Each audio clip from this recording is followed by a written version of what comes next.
بسم الله الرحمن الرحيم. السلام عليكم ورحمة الله. آه، الفيديو دوت هيكون بخصوص انك ازاي هتشارك في الحرب النفسية على اسرائيل.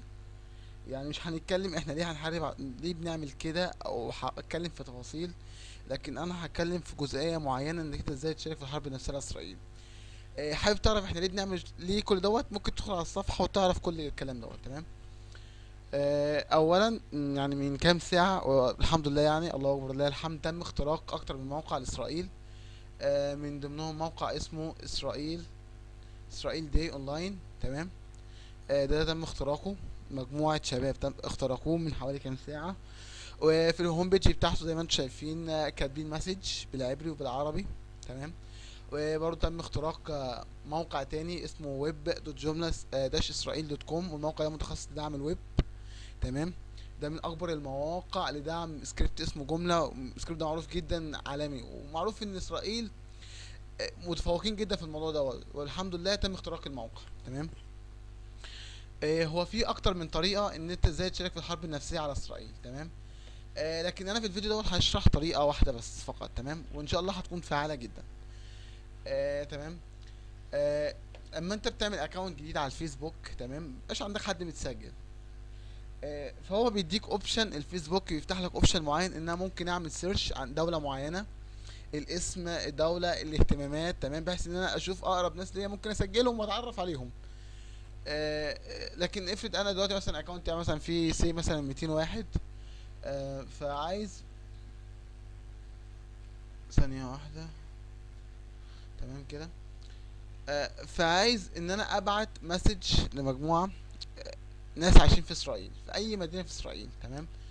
فانا عايز اوصل لهم. تمام. فمن ضمن الطرق اللي هيتم شرحها ديت ان ازاي اقدر اوصل لهم. تمام. الخطوة اللي احنا هنشرحها ان انت ازاي تقدر تعمل سيرش عن مدينة معينة او دولة معينة. تمام. وعايز توصل لهم. طبعا احنا التارجت بتاعنا عايزين نستهدف اللي هم عايشين في اسرائيل. تمام.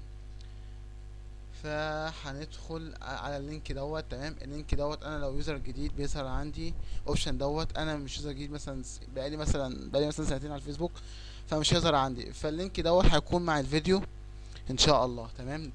تقدر وانت داخل على الاكونت بتاعك تبدا تيجي تاخد اللينك دوت كوبي، تحطه بس في البراوز. تمام. هيفتح معاك عادي. تمام.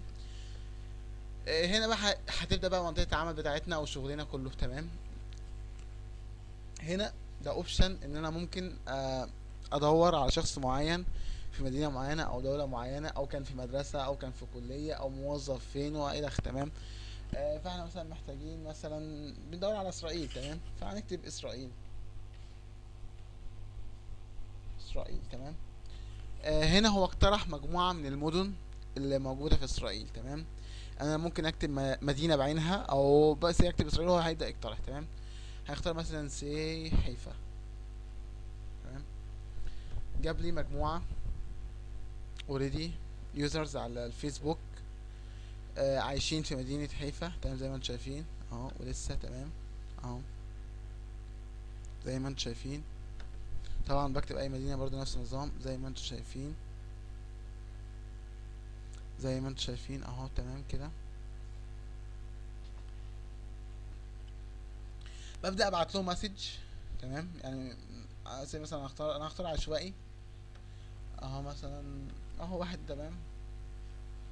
ببعت مسج، باخد مثلا مثلا في مسج انا مجهزها. تمام. اهو بكتب بحطها. تمام. كده الرسالة وصلت. تمام. هو اوريدي هيفتحها. تمام. اختار حد تاني. حد تاني اهو. تمام. نفس النظام برضو. لكن مثلا انا دخلت على واحد عليه عنده فريندز. تمام. اصدقاء. تمام. فانا ممكن برضو ابعت لهم برضو معايا وانا شغال. يعني مثلا هبعت مثلا 10 رسائل بس مش اكتر. تمام اهو. تمام.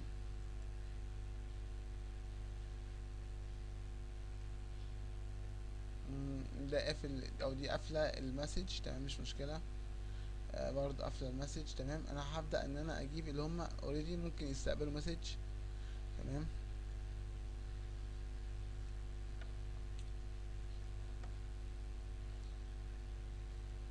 تمام. هي دي الطريقة، تمام. يعني تخيلوا مثلا انا وواحد صاحبي وواحد كمان جاب واحد، احنا التلاتة، كل واحد فينا بعت 10 رسايل، وانا قلت لواحد صاحبي، وانا ببعت، وواحد قلت لواحد وده قال له واحد، تخيلوا بقى ال10 بعد كده هيبقوا كام واحد، تمام. فاحنا بالطريقة دي ممكن نوصل للشعب الاسرائيلي كله، اغلبهم متواجدين على الفيسبوك، تمام. فاحنا كده بنوصل مسج صريحة جدا، تمام، فاهمني.